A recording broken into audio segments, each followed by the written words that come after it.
Magandang araw mga kaibigan.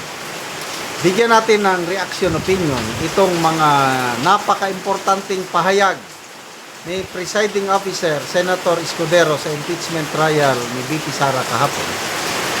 At maraming nagko-comment and I agree na bukas makalawa baka biglang mahinog. Sampahan siya ng kaso dahil sa kanyang pronouncement sa day 1 of impeachment trial. Pakinggan muna natin yung kanyang pahayag.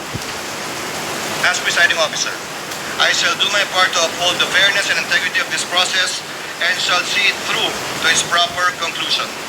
At this point, I would like to thank my colleagues for their trust and confidence. I did not seek nor did I ask for this responsibility, but neither will I shirk from fulfilling this duty without fear or favor. This now brings me to the threshold questions that will guide the conduct of this trial and the rulings of the chair. First, what is the number of votes needed to convict the respondent? Second, what is the quantum of proof required to sustain a judgment of conviction or acquittal in these proceedings? Third, how strictly or liberally will this court apply the rules in resolving questions of procedure and evidence?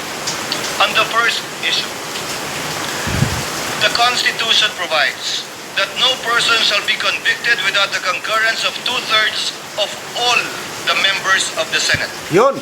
With 24 members of the Senate, a literal interpretation of this means that conviction requires the affirmative vote of at least 16 senator judges. This literal interpretation finds direct support in the 2000 case of Bayan versus Zamora, which concerned the Senate's compliance with the 2/3 vote required to concur in a treaty. Despite having only 23 incumbent senators at that time, then Senator Gloria Macapagal Arroyo was elected as Vice President. Therefore, there were only 23 senators. The court held the charter provides that the Senate shall be composed of 24 senators. Without a tinge of doubt, 2/3 of the figure or not less than 16 members is an unquestionable compliance with the requisite number of votes mentioned in Section 21 of Article 7. It behooves therefore all of us to observe the same fidelity with the Constitution in this trial, which affects not only the mere ratification of a treaty, but more so affects the substantial rights of the respondent, as well as the sovereign will of the people as expressed in the overwhelming mandate given to her. This is the prevailing law today. It or not, we abide by it. Yeah. We abide by For it. this box to be turned to questions that will Yan. guide the conduct of this trial and the rule. Sabi niya, we should abide by it. Yung 16. Balikan natin ha. Is an unquestionable compliance with the requisite number of votes mentioned in Section 21 of Article 7. It behooves therefore all of us to observe the same fidelity with the Constitution in this trial, which affects not only the mere ratification of a treaty, but more so affects the substantial rights of the respondent, as well as the sovereign will of the people as expressed in the overwhelming mandate given to her. This is the prevailing law today. It or not, we abide by it.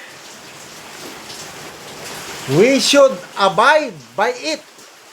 Sundin natin yung sinasabi ng konstitusyon na ang conviction votes should be 16. Very clear. Ang tanong, coordinated ba ito sa, alam nyo na, yung powers that be? Alam ba ng powers that be na yon ang sasabihin ng presiding officer? Baka nabigla sila eh. Malala nyo, nung bago lang na-elect si Senator Gatchalian as Senate President, nag-post siya sa kanyang official Facebook page. Ang sabi niya, nakalagay sa Constitution, ang conviction vote should be 16. Nilagay niya yan. Wala pang ilang oras lang bigla niyang dinilit. Oh. Anong dahilan? Bakit dinilit kaagad ni Senate President Gatchalian yung kanyang post na tama naman dahil naaayon yun sa konstitusyon? Dinilit without any explanation. On his own will lang ba ang pag-delete niya o may nag-utos sa kanya nga, hoy, ano yung pinagsasabi mo dyan? Tanggalin mo yan. Hindi pwede yan. Yes po. O, tinanggal niya.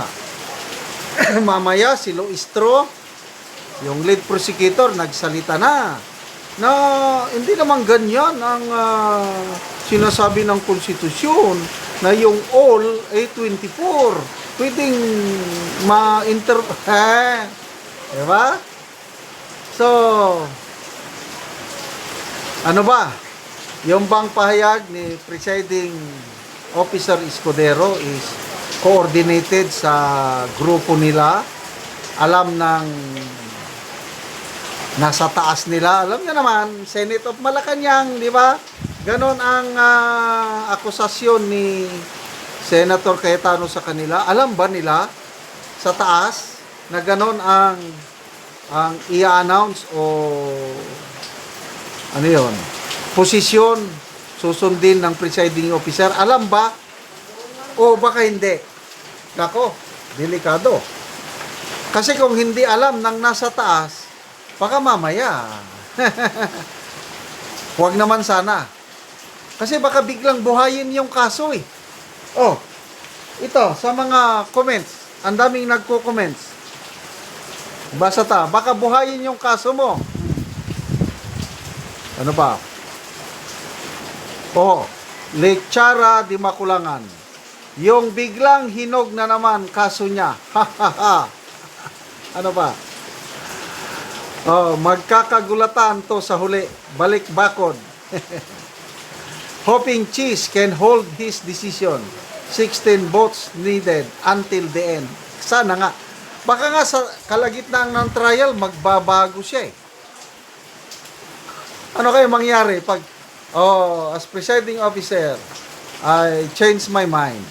The conviction vote should be 14, should be 15. Sana nga, tuloy-tuloy na yan. Ano ba?